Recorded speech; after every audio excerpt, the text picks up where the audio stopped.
গত বছরের ৫ আগস্ট ছাত্র জনতার অভ্যুত্থানের মুখে পতন হয় দীর্ঘমেয়াদী আওয়ামী লীগ সরকারের।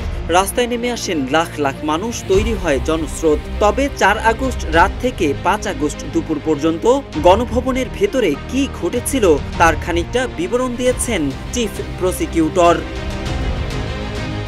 ২৫ মে ট্রাইব্যুনালে চানখারপুলের মানবতা বিরোধী অপরাধের মামলার আনুষ্ঠানিক অভিযোগ দাখিল করার দিন চিফ প্রসিকিউটর বলেন, তৎকালীন স্পিকার শিরিন শারমিন চৌধুরী পদত্যাগের কথা বললেও কঠোর অবস্থানে থাকার জন্য শেখ হাসিনাকে ৪ আগস্ট রাতে পরামর্শ দিয়েছিলেন গ্যাং অব 4। তারা হলেন ওবায়দুল কাদের, আসাদুজ্জামান খান, আনিসুল হক ও সালমান এফ রহমান। কোনোভাবেই নরম হওয়া যাবে না এমন পরামর্শও দিয়েছিলেন তারা।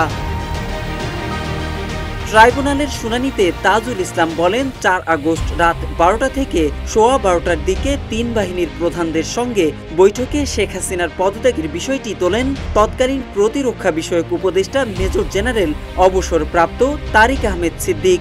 এতে শেখ হাসিনা ক্ষুব্ধ হন এবং বলেন, যা হওয়ার হবে, তিনি ক্ষমতা ছাড়বেন না, বরং তিনি সেনাপ্রধানকে মেরুদণ্ড শক্ত করে কঠোর হয়ে বিক্ষোভ দমনের নির্দেশ দেন।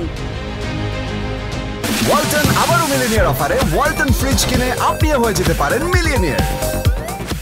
সেনাবাহিনী গুলি চালিয়ে কিছু লোককে মেরে ফেললে বিক্ষোভ এমনিতেই দমন হয়ে যাবে মন্তব্য করেন তারিক আহমেদ সিদ্দিক। তিনি বিমান বাহিনীকে হেলিকপ্টার থেকে গুলি চালানোর কথা বলেন। তবে এ কথা বলায় বিমান বাহিনীর প্রধান ভীষণ রেগে যান এবং শেখ হাসিনাকে উদ্দেশ্য করে বলেন, তারিক আহমেদ সিদ্দিক আপনাকে ডুবিয়েছে এবং আরও ডুবাবে।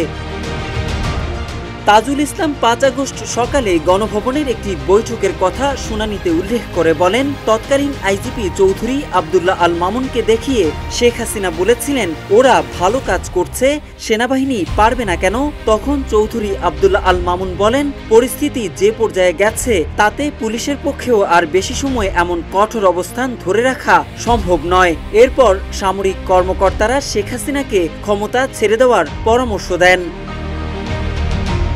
চিফ প্রসিকিউটর বলেন, ওই বৈঠকের এক পর্যায়ে শেখ হাসিনা রেগে যান এবং বলেন, তাহলে তোমরা আমাকে গুলি করে মেরে ফেলো এবং গণভবনে কবর দিয়ে দাও। পরে বৈঠক থেকে সামরিক কর্মকর্তারা শেখ হাসিনাকে গণভবনের অন্য একটি কক্ষে নিয়ে গিয়ে সামগ্রিক পরিস্থিতি ব্যাখ্যা করেন এবং তাকে পদত্যাগ করতে আবারও অনুরোধ জানান।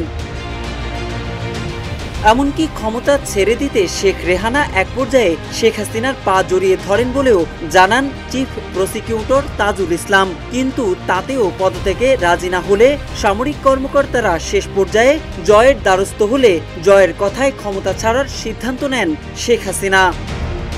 মোহাম্মদ সাইফুল ইসলাম, ইত্তেফাক।